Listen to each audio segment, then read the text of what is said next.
যেই জিনিসগুলো সবসময় কাজে লাগে সেই জিনিসগুলো এই টেবিলে গুছিয়ে রাখাটা খুব ভালো হয়। আর টেবিল থেকে যদি অন্য কোথাও রাখা হতো, বোন কিন্তু সেখান থেকে নিয়ে এসে জল ভরে গরম করতে বসাতে পারতো না, মাকে বলতে হতো। তো সেই জন্য সবকিছু টেবিলের ওপরই গোছানো থাকে। তাহলে এই যে বোন নিয়ে চলে এসেছে উঠোনে, নিয়ে এসে তারপরে ভালো করে আগে একটু ধুয়ে নেয়, কারণ আয়রন পরে, তো সেই জন্যই। তারপরে জল ফুরিয়ে গরম করতে বসিয়ে দেয়। শুভ সকাল আমার প্রিয় বন্ধুরা, এশা লাইফস্টাইলে তোমাদের অনেক অনেক স্বাগত আর অনেক ভালোবাসা। তোমরা সবাই কেমন আছো? আশা করি যে যেখানে আছো ভালো আছো, সুস্থ আছো। আমরা ভালো আছি। আজকে হচ্ছে বুধবার আর এখন বাজে 8টা 13। নতুন দিন, নতুন সকাল, তোমাদের সঙ্গে নতুন একটা ভিডিও শুরু করলাম বন্ধুরা। সকালবেলা এই যে বোন দুটোতেই জল ভরে নিল। আর সারাদিন সঙ্গে থাকো, আশা করি আজকের ভিডিওটা তোমাদের খুব ভালো লাগবে। একটা কথা কি জানো তো, এই যে আমার বোন যে কাজগুলো করে, ঠিক আছে, ওর ভিতরে যে কতটা কষ্ট আছে সেটা তোমাদের কি বলবো। কিন্তু মায়ের যাতে কষ্ট কম হয় সেটা ভেবেই করে। সেটা কিন্তু আমারও ইচ্ছে করে যে আমি যদি হাতে হাতে কাজ করে দিতে পারতাম, মায়ের যদি একটু হেল্প করতে পারতাম, তাহলে খুব ভালো হতো। মাকে তো বললি যে মা, আমি যদি তোমার হাতে সব কাজ করে দিতাম তাহলে তুমি কিন্তু একটু বসে থেকে রেস্টও নিতে পারতে। কিন্তু ওই যে কপালটাই আসলে খারাপ আমাদের, তো আমরা সেটা করতে পারি না। একটু মাকে যে বলবো যে তুমি একটু বসে রেস্ট নাও, সেটাও বলতে পারি না, কারণ সকাল থেকে শুরু হয় কাজ। একটার পর একটা কাজ লেগেই থাকে। তো যাই হোক, বোন জলের বোতল টেবিলে রেখে দিল, কেটলি গরম করতে বসিয়ে দিল। আর এখন এই যে ব্রাশ, কলগেট ব্রাশের সাথে ভরিয়ে রেখে দেবে, তাহলে আমি বেরিয়ে আমাকে মা গাড়িতে বসিয়ে দিলেই আমি যাতে নিয়ে ব্রাশটা করতে পারি, মাকে যেন বলতে না হয়। তো সেই জন্যই আর কি। তো বোন এই যে রান্নাঘরের দরজাটাও বন্ধ করে দিচ্ছে, কারণ কি বলতো, রান্নাঘরে এখন কাজ নেই, মা ঠাকুর ঘরে পুজো দিচ্ছে, তো সেই জন্যই। আর এদিকে দেখো, মা খাবার বোনে রেডি করে রেখে দিয়েছে, আর এদিকে বোন ব্রাশ, কলগেট আর হচ্ছে বোতল। একটু আগে ঘুম থেকে উঠলাম, উঠে ব্রাশ করা হয়ে গেছে, বোন গুছিয়ে রাখে, তোমরা তো দেখলেই। আর বোনের এদিকে স্নান হয়ে বোন সবজিও বানাতে বসে পড়েছে। শাক বেছে দিল, তারপরে থোড় বানিয়ে দিল, এখন সবজির ঝোল বানাচ্ছে। আর আমি শুধু একটু জল খেলাম, এখনো কিছু খাইনি, মা খেতে দেবে। তো আজকে ঘরের মশারি গুলো আমি কেচে দেবে আর কি। আকাশটা আছে মোটামুটি ভালোই আছে, তো একটু অল্প অল্প করে ধোয়া কাচা তো করতে হবে, একবারে তো সম্ভব হয় না। তো যাই হোক, বোন এদিকে সবজির ঝোলটা বানিয়ে দিলেই সবজি বানানো কমপ্লিট হয়ে যাবে। তো কালকে, তারপরে হচ্ছে তার আগের দিন জন্মদিনের জন্য কালকের রান্নাটা বেশ ভালোই হয়েছিল, বেশ ভালোই লাগলো। তো আজকে একটু হালকা পাতলার মধ্যে রান্না করা হবে, কারণ কালকে হচ্ছে পুষ্পান্ন খাওয়া হয়েছে। তো এই হচ্ছে ব্যাপার। তো চলো দেখাই বোন কি বানাচ্ছে এখন। এই যে বোন হচ্ছে এখন আলু বানাচ্ছে। আর দেখো, ফ্রিজেই পটল ছিল, তাও পটলগুলো না পেকে গেছে জানো, জানি না কেন এরকম হয়েছে, পটলগুলো প্রায় পেকে গেছে।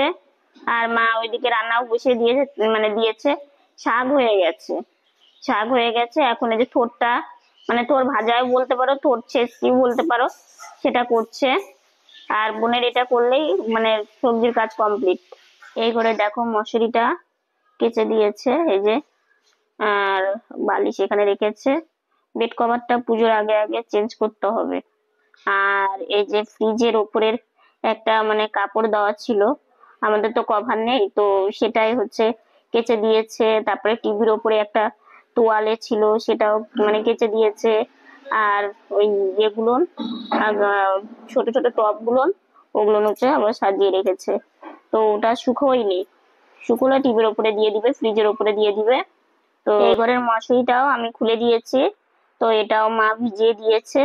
আর এইদিকে দেখো বাহিরে রোদ্রুটা দেখেছো, এই যে দেখো কি পরিমাণে বাইরে রোদ্রু উঠেছে, অন্যদিকে বৃষ্টি, আর এখানে দেখো রোদ্রু উঠেছে, দেখেছো। তো যাই হোক, বিছানাটা আমি টান টান করতে পারিনি। রান্নাঘরে চলে এসেছিস, এই যে অন্নটা হয়ে গেছে ভাই সোনার, তো অন্নটা উপর দিচ্ছে। ও রান্নাঘরে এসে মা বাকি কাজগুলো করছে, তো সেজন্য বোন হচ্ছে যে অন্নটাকে ওপর দিয়ে দিল, আর এদিকে থোর বসিয়েছে, আর এই যে সবজির ঝোলটা যে বানালো সেটাই যেখানে। তো এই সবজির ঝোল করলেই হয়ে যাবে, থোরটা প্রায় হওয়ার মধ্যেই। দুধ জাল দেওয়া হয়ে গেছে, এই যে থোর বসিয়েছে। থোর ভাজা ভাজা হবে তো সময় লাগবে না। জল শুকোয়নি, বাড়িয়ে দে। আমার বোনের যে দুদিন জন্মদিন গেল, মনটা যে একটু ভালো থাকবে, একটু যে শরীরটা ভালো থাকবে, একটু যে আনন্দ থাকবে, সেটা কিন্তু কোনো সময়ই না। আমরা ছোট থেকেই মানে দেখেছি যে যদি ভাবি যে আজকে এটা করব, আজকে এই জায়গায় যাব, মানে আজকে মানে এই কাজটা পূর্ণ করব, সেটা কোনো সময়ও হয় না। তোমাদের কাদের সাথে এরকম হয় আমাকে জানিও তো। তো মানে আমাদের সাথে এটা খুবই বেশি হয়। তো সেই জন্য অনেক সময় ভাবি কি যে হয়তো না ভাবাটাই ঠিক। মানে যখন যেটা তখন সেটা মানে দেখা যাবে। এই যে জন্মদিনে না বোনের শরীরটা ঠিক ছিল, না আমারও শরীরটা ঠিক ছিল। তো যাই হোক, কি করব, তবু যে মানে যতটুকুনি পেরেছি ততটুকুনি যে ঠিকঠাক করে সব মানে করতে পেরেছি, এটাই অনেক। তো দেখো যেমন রোদ উঠেছে, তেমন আকাশটা নীল আর সাদা মেঘ, কি ভালো লাগছে দেখতে। একটু বসেছিলাম কিছুক্ষণ, ভীষণ গরম পড়েছে। তো এইদিকে এসে দেখছি মায়ের সবজির ঝোলটা বসানো হয়ে গেছে, সবজিটা একটু ভাজা ভাজা করে নিচ্ছে। আর ওইদিকে মশলা বাটছে, একটু বড়ি দেবে, মানে মাসকলাইয়ের বড়ি দেবে। আর থোর ভাজাটাও হয়ে গেছে, তো বোনকে ভোগ বেড়ে দিয়ে আসবে। তো এদিকে 10:30টাও পার হয়ে গেছে, আমার এখনো খাওয়া হয়নি। তো মা আমাকে খাবারটা দিয়ে দিয়েছে। তো এদিকে খাবার খেয়ে আমি একটু রেস্ট নিয়েই মানে স্নানে চলে গেছিলাম। আর বোন তো বেরিয়ে গেছে তার আগেই। তো স্নান করে এসে সাজুগুজু করিনি, গাড়িতে বসেছি।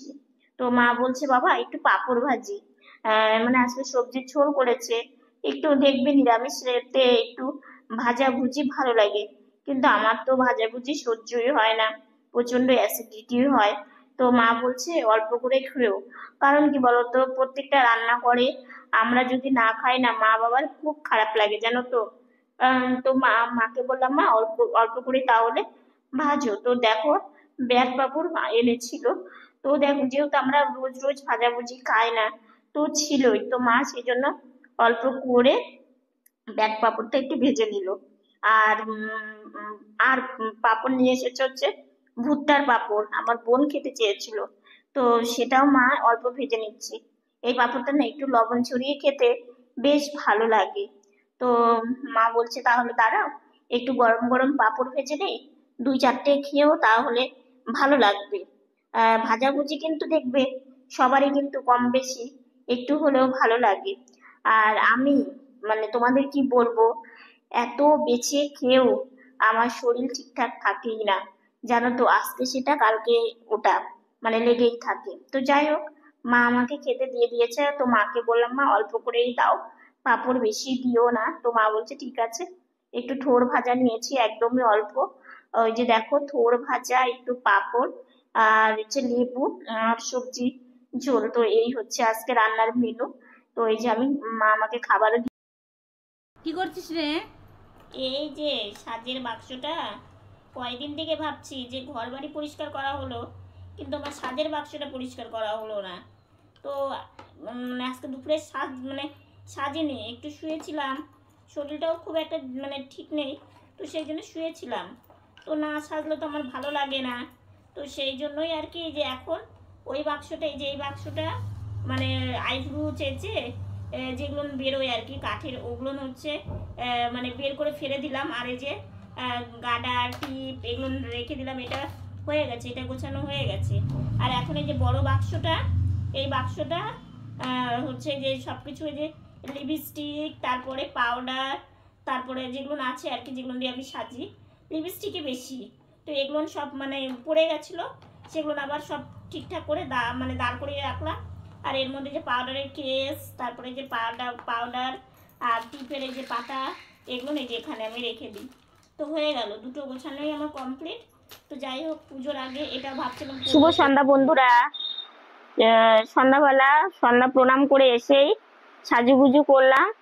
সাজুগুজু করে সাজের বাক্সটা ঠিকঠাক করলাম, করে যে এই জায়গায় সাজের বাক্স রাখাতে না অনেকটা সুবিধা হয়েছে, যখন ইচ্ছে নিয়ে সাজছি। আর দুপুরবেলা একদমই ইচ্ছে করলো না সাজতে, মানে কি বলতো, মানে শরীর আর সঙ্গ দিচ্ছিল না, তো সেই জন্য শুয়েছিলাম। আর এই যে দেখো, এই ঝাড়ার এটা না এই জায়গাতে এইভাবে রাখা হয়েছে, কেমন লাগছে জানিও। আর হচ্ছে ওই আজকে না ওই ঘরে ঘর, আমাদের ঘরটা না ভীষণ গরম লাগছে, ভালো লাগছে না। এত গরম লাগলে না মানে শরীর ভীষণ মানে দুর্বল লাগে বেশি গরম লাগলে। তো যাই হোক, সব জায়গায় তো একদম পুরো বন্যা, আর মানে দেখলেই মনটা খারাপ হয়ে যাচ্ছে। তো কি করব বলো, কিছু তো করারও নেই, সব প্রকৃতির খেলা। তো যাই হোক, সবাই মানে সবার জন্য অনেকটা চিন্তাও মানে হচ্ছে, কারণ এই জলের মধ্যে আমরাও মানে কত যে কষ্ট করেছি তোমরা তো জানো, তার মধ্যে আমরা নিজেরা কিছু করতে পারি না। তো প্রচন্ড গরম পড়েছে, প্রচন্ড গরম পড়েছে, ভালো লাগছে না এত গরমে। আর দুপুর থেকে গরম বেশি, মানে শরীরটা ক্লান্ত হয়ে গেছে। আজকে এই ঘরে এসেছি, ভীষণ গরম লাগছিল জানো তো। তো বোন বলছে চল দিদি ভাই এই ঘরে আজকে থাকি। মানে এই ঘরটা যেহেতু বারান্দায় দরজা আছে, বেশি গরম লাগে না, তো সেই জন্যই। তো মা এদিকে চা করে দিয়ে গেছে, দুই বোন মিলে আমরা চা খেয়ে নিচ্ছি, মাও খাবে। তো মায়ের রান্নাঘরে একটু কাজ আছে, সেটা করছে। তো একটা কথা তোমাদেরকে আজকে না বলে থাকতেই পারছি না। এই যে মানে আমাদের আমাদের ওপরটা দেখে মনে হয় না যে আমরা খুব ভালো আছি। মানে এরকম হয়তো আমি সবাইকে বলছি না, দু একজনের মানে মনে হয়, কিন্তু আমাদের ভেতরে কিন্তু অনেকটা কষ্ট আছে। এই যে আমার বোনের মুখ দেখে তোমরা কিন্তু কেউ বুঝতে পারবে না যে বোনের ভেতরেও অনেকটা কষ্ট আছে। জানো বোনকে পিঠে কি পড়তে হয়? বোনের একটা প্রবলেম আছে, সেটা তোমরা কিন্তু জানো না। আসলে কি বলতো, আমাদের কষ্টটা না আমরা খুব একটা মানে ক্যামেরা সামনে আনি না, আমাদের ভেতরই সেটাকে আবদ্ধ আমরা রাখি। এই যে আমাদের এত ওষুধ কিনতে হয়, এত টাকার ওষুধ লাগে, তারপরেও মানে এই যে আমার বোন কত কষ্ট করে সংসারের জন্য এটা করে, এই যে কাজে যায় গাড়ি চালিয়ে, জানো তো কত টোটো ভাড়া লাগতো, কত মানে সমস্যা আমাদের জীবনে। তো বোনের পিঠের জন্য একটা মানে জিনিস পড়তে হয়। তো তোমাদের ওটা আমি ধীরে ধীরে বলবো। বোনের মুখ দেখে কিন্তু একদমই সেটা বোঝা যায় না যে বোন কাজ করে, বোন সবকিছু মেনে নিয়ে মানে দিনটাকে চালিয়ে নিয়ে যাচ্ছে। এই ঘরে শুয়েছি, চা খেয়ে মা বললো এখানেই থাকো, সেজে গুজে এই ঘরে চলে আসছি। আমাদের ঘরে যা গরম, কি আর তোমাদের বলি, গরম একদমই সহ্য করতে পারি না গো, খুব কষ্ট হয় গরম বেশি লাগলে। তো মা বললো যে এখানেই থাকো, আর রাত্রে খাওয়া দাওয়া করে তারপরে মানে আমাদের ঘরে শোবো আর কি। তো সেই জন্য একটু এখানে শুয়ে আছি, কিছুক্ষণ শুয়ে থাকবো। এদিকে বোন বাইরে গেছে, আর আমি একটু শুয়ে আছি। আর বড় ফ্যানটা ঢুকিয়েছে, তো এবার বড় ফ্যানটা রাখার পরে গরমটা বেশি পড়ে গেল। বাবা এখন কালকে বলছে যে ওই ফ্যানটা আবার বের করতেই হবে নাকি, যে গরম পড়েছে। তো আশ্বিন মাসে যে এত গরম, মানে সত্যি। আগে মানে আগে সবাই বলতো বড়রা যে আশ্বিন মাস পড়লেই হালকা ঠান্ডা পড়ে যায়, কাঁথা বার করতে হয়।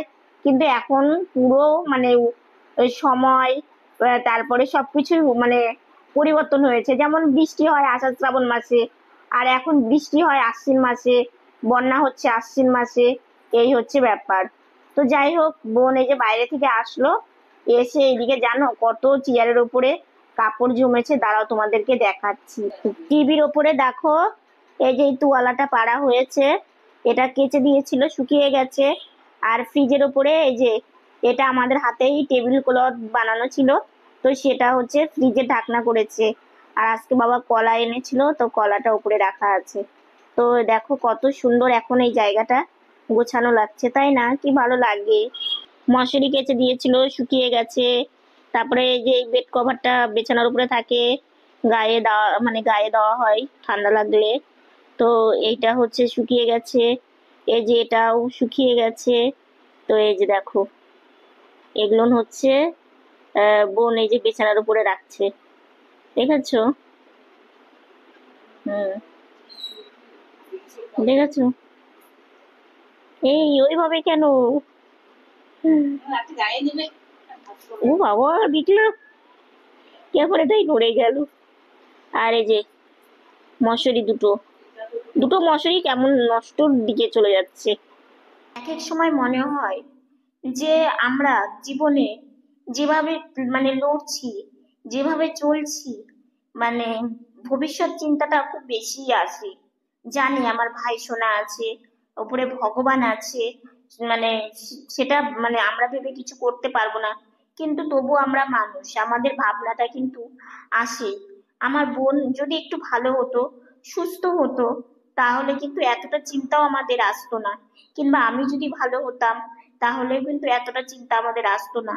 সব সময়, শোবার সময় মাথায় চিন্তা আসে, খাবারের সময় চিন্তা আসে, বারান্দায় যদি বসে থাকি তখনও মাথার মধ্যে চিন্তা ঘোরে।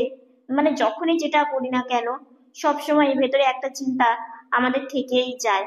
তো যাই হোক, বোন এদিকে জামা কাপড়গুলো ভাঁজ করে নিল। আর সব থেকে চিন্তা কি বলতো, যখন ওষুধটা ফুরিয়ে যায় না, তখন আরো বেশি চিন্তাটা চলে আসে যে এখন ওষুধটা কিভাবে কিনবো। আর ওষুধ না খেলে তো দমই চলতে পারবো না। তো এই চিন্তাগুলো খুবই আসে। তো বোন এদিকে চেয়ারে এই জামাগুলো তো রোজকার পরার, তো সেগুলো রেখে দিল, আর বাকি ওই ঘরে নিয়ে গেল। আর যেটা দরকারি, এরা একটু বসে আছি খাওয়া দাওয়া করে, ঘোরাফেরা করলাম। আর ঘরের মধ্যে যা গরম, মনে হচ্ছে না যে ঘরে যাই। তো কিছু করার নেই, শুতে তো হবেই। তো মায়েদের ঘরে তাও একটুটাও ঠান্ডা আছে, কিন্তু আমাদের ঘরটার বেশি গরম। তো বাবা বলছে যে এই ঘরে আজকে শু। তো কিন্তু ওই ঘরে শুলে কি হয় বলতো, বোনেরও ভালো ঘুম ধরতে চায় না, আমারও সেরকম। যে জায়গায় শুয়ে শুয়ে অভ্যাস, তো সেই জায়গা ছাড়া অন্য জায়গায় শুলেই ঘুম হতে চায় না। তো যাই হোক, আর তোমাদের আর একটা কথা বলি, আমাদের ভেতরে যে কত কষ্ট আছে, সেটা তোমরা আমাদের ভিডিও দেখলেই জানতে পারবে। আর আজকে না একটা কথা শুনে ঘুম থেকে উঠে আমার মনটা এত খারাপ লাগলো। সেই কথাটা কি, মা হচ্ছে পুজো করতে বসছে, ঠিক আছে? তো গেটে আওয়াজ করছে, খটখট করে আওয়াজ করছে। তো বোন আবার ঘর থেকে বলছে কে। তো আমি বললাম বোন দেখে আয়। তো বোন আবার বারান্দায় গিয়েছে, বারান্দাতে গিয়ে একজন মহিলা এসেছে আর কি, ওনার পায়ের কোনো প্রবলেম হয়েছে। তো সেটার জন্য কিছু সাহায্য চাইতে আসছে, ঠিক আছে? তো যেতে এসেছে। এবার বোন বলেছে হ্যাঁ বলুন। তো বলছে তোমাকে কি বলবো, তোমাকে দেখেই মানে এই অবস্থা তোমার। আহ বাড়িতে কেউ নেই, বলছে মা পুজোতে বসছে আর কি। তো আমার বোনের এই অবস্থা। আমার বোন প্রতিবন্ধী হয়েছে কি, তাই বলে এইভাবে বলতে আছে আর কি। সত্যি শুনে খুব খারাপ লাগলো। আমার বোন, তুমি এসেছো ঠিক আছে, যা পারবো, যা আমাদের সামর্থ্য আছে সেটাই দিব। তো বলছে তোমাকে কি বলবো, তোমারই এই অবস্থা। তো আমাদের প্রত্যেকটা মানে মানুষের কাছে, এবং অনেক নিজেদের মানুষের কাছেও আর কি আমাদেরকে আমরা যে প্রতিবন্ধী না, আমরা মনে হয় মানুষের মধ্যে পড়ি না, এবং আমাদের মানুষ বলে গণ্য করা চলে না। আমাদের পরিচয় যারা ভালো বড় লোক তাদের কাছে দেওয়া যায় না, এই ধরনের আর কি। শুনেওছি আমরা, জানো তো, এটা আমাদের শুনেছি যে আমরা প্রতিবন্ধীর জন্য মানে যারা খুব বড় লোক কিংবা বাইরের মানুষ, তাদের কাছে আমাদের পরিচয় দিতে একটু হলেও কষ্ট হয় তাদের। তো যেই দিন এই কথাটা শুনেছিলাম কানে, তো বিশ্বাস করবে না, সেই দিন নিজেকে এত ছোট মনে হচ্ছিল। আর তখন মনে হচ্ছিল কি, প্রতিবন্ধী কিংবা যারা এরকম মানুষ হয়, তাদের বাবা মা কিংবা তারা কি মানুষের পরিচয় মানুষের সামনে যাওয়া উচিত না, তাদের কি ঘরে বন্ধ হয়ে থাকা উচিত, নাকি তারা কোনো কাজে আসবে না জন্য তাদেরকে এক কোণে ঘরের কোণে থাকা সবসময় উচিত? তাদেরও তো মন আছে, তাদেরও তো আনন্দ করতে ইচ্ছে করে, তাদেরও তো ঘুরতে ইচ্ছে করে, ঠিক আছে? মন বলে কিন্তু সবারই একটা মানে জায়গা আছে, সেটা যে যেমনই হোক না কেন, ঠিক আছে? কোনো দেখবে বাবা আমার বাবা মাও কিংবা অনেকে যাদের এরকম সন্তান ঘরে আছে, তারা ভাবে আমার সন্তানকে কিভাবে ভালো করব, কিভাবে একটু ভালো রাখতে পারবো, তাদেরকে কোনো কষ্ট যেন না পায় তারা। সেটা কিন্তু প্রত্যেকটা বাবা মাই চিন্তা করে আর কি। কারণ প্রত্যেকটা বাবা মায়ের কাছে তার সন্তান হচ্ছে অমূল্য সম্পদ। তো সেরকম আমার বাবা মা আমাদের মানে সেইভাবেই ভালোবাসে এবং আমাদেরকে বুঝতেও দেয় না। আগে যখন মানে কোথাও যেতাম আর কি, যারা মানে নতুন আমাদেরকে প্রথম দেখে, তারা এসে মানে সবার সামনেই বলতো যে ওরা কি হাঁটতে পারে না, ওরা কি জন্ম থেকে এরকম, কিংবা হচ্ছে অনেক ধরনের প্রশ্ন করতো।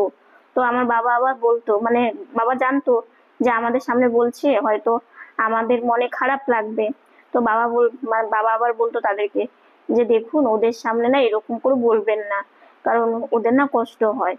তো এবার কি বলতো, সত্যি এরকম শুনলে যে ভিতরে একটু কষ্ট তো আমাদের হয়ই, কারণ আমাদের জীবনটাই হচ্ছে কষ্টে। ঠিক আছে, আমরা ভালো কিংবা আনন্দ থাকতে চাইলেও কিন্তু আমরা পারি না। আমরা যদি সবসময়, ওই যে বললাম একটু আগে, যে আমরা যদি ভাবি এক, হয়ে যায় আর এক। আমরা যদি ভাবি যে আজকের দিনটা একটু এইভাবে কাটাবো, এই মজা করে কাটাবো, সেটা মানে কোনো দিনই হয় না। তার উল্টাটা হয়ে হয়তো মানে শরীর খারাপ হবে, কিংবা হয়তো একটা মনের ভিতরে কোনো কষ্ট হবে, কিংবা যাই হোক একটা কোনো কিছু হয়ে যাবে আর কি তার আগ দিয়ে। তো তখন ভাবি কি আসলে আমাদের ভাগ্যটাই খারাপ, ওই জন্য আমাদের যেটা ভাবি আশাটা পূর্ণ না হয়ে উল্টোটা হয়ে বসে থাকে। তো যাই হোক, যখন বোন এসে বলছে দিদি ভাই জানিস তো আজকে না এইভাবে, মানে উনি বলছিল, তাই আমি বললাম দেখো তো এইভাবে বলাটা ওর একটু মনের মধ্যে খারাপ লাগলো। তো বোন আবার বলল তুমি না পরে এসো, মা পুজোতে বসছে, তো মা উঠুক তারপরে তোমাকে দেবে। তো এই হচ্ছে ব্যাপার। তো যাই হোক, এই মানে সন্ধ্যার পর থেকে দেখছি একটু হাওয়া উঠেছে, বুঝলে, আকাশটা হালকা হালকা মেঘলা। আর শুনলাম আমাদের এদিকেও নাকি বৃষ্টি হবে। তো আমারও তো একটু মনে ভয় মানে পাচ্ছি, কারণ চারিদিকে যা পরিস্থিতি, চারিদিকে যা খবর শুনছি আর কি, সেগুলো শুনে আমারও খুব মনটা খারাপ। মানে কত মানুষ কত কষ্টে আছে, আর আমরাও এই কষ্টগুলোর মধ্যে দিয়ে গিয়েছি, ওই জন্য আমরা ওই জিনিসগুলো খুব বুঝি। তো মানে দেখলাম যে এখানে বৃষ্টি হবে, তো এখানে বৃষ্টিটা না হওয়াই ঠিক ছিল। কারণ কি আমাদের কষ্ট আরো বেশি, কারণ আমরা তো একা মানে হেঁটে কোথাও যেতে পারি না। এই হচ্ছে ব্যাপার। তো আজকের ভিডিওটা এতটুকুনি। ভিডিওটা যদি ভালো লেগে থাকে লাইক কমেন্ট শেয়ার করো। আমার ভিডিওটি যদি নতুন দেখে থাকো সাবস্ক্রাইব করে পাশে থাকা বেল বাটনটা অল করে দিও। তো বন্ধুরা তোমরা ভালো থেকো, সুস্থ থেকো, সাবধানে থেকো। দেখা হচ্ছে নতুন একটা ভিডিওর সঙ্গে। আজকের মতো গুড নাইট। আর হ্যাঁ, ফেসবুক পেজ থেকে যারা দেখছো একটু পাশে থেকো, আর বেশি বেশি করে তো সবাই একটু শেয়ার করো।